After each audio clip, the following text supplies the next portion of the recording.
Hello everyone, my name is Michael McKernan. I'm from the George Russell Society in Lurgan, and I'm going to read you a poem today by George Russell on what is his birthday today, April the 10th, Good Friday.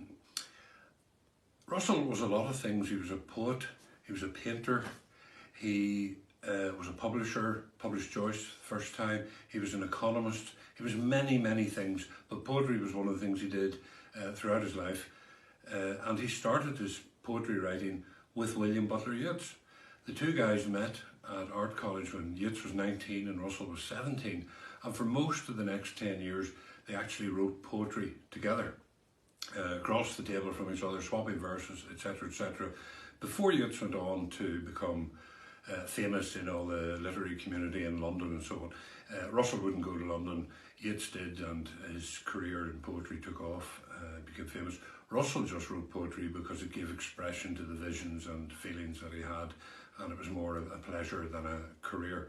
But nonetheless, even when they were pursuing different directions, they consulted each other at times on poetry, and the poem I'm going to read today is one in which there was quite an exchange of letters between Russell and Yeats on the poem, where Yeats was advising him to change a word here or there, or how to improve the poem itself.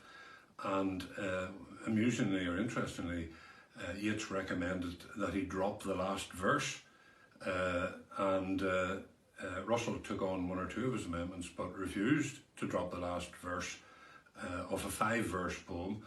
And I'll read it out and you can judge for yourself who was right.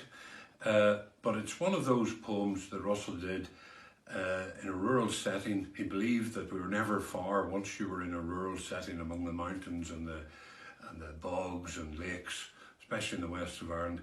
You're never far from the spirit world or even the fairy world. And this is one of his kind of mystical poems. He wrote some very serious political poems as well, but this is one of the mystical ones. And it describes a man going to this remote lake and having a snooze. And when he's snoozing, out come the fairies, the whole world lights up, the atmosphere changes, and all the labours of the day are forgotten, and there's great merriment and joy. So I'll read that for you now. It's called Carrowmore, after a lake in the far side of Mayo, sometimes known as the Gates of Dreamland. It's a lonely road through bogland to the lake at Carrowmore, and a sleeper there lies dreaming where the water laps the shore. Though the moth wings of the twilight in their purples are unfurled, yet his sleep is filled with music by the masters of the world. There's a hand as white as silver that is fondling with his hair.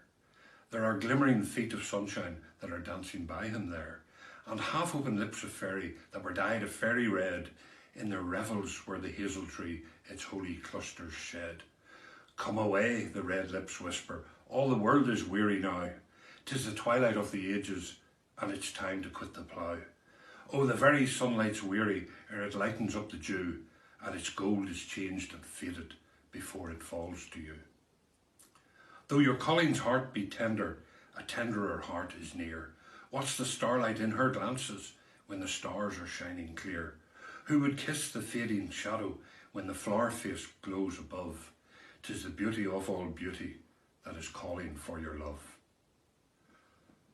Oh, the great gates of the mountain have opened once again, and the sound of song and dancing falls upon the ears of men. And the land of youth lies gleaming, flushed with rainbow light and mirth, and the old enchantment lingers in the honey heart of earth. So that's Carrowmore. I think Russell was probably right to retain the last verse. I'm not going to start doing a poem a day online, but I am going to return to this on Easter Sunday, where I'll read one of Russell's poems, again with the Yeats connection, that is very relevant to the politics, history and literature and culture of Ireland at the time, at the turn of the century, and takes in the period including the Easter Rising. And Russell has a poem that's so relevant then and relevant today. So I look forward to that. Thank you very much.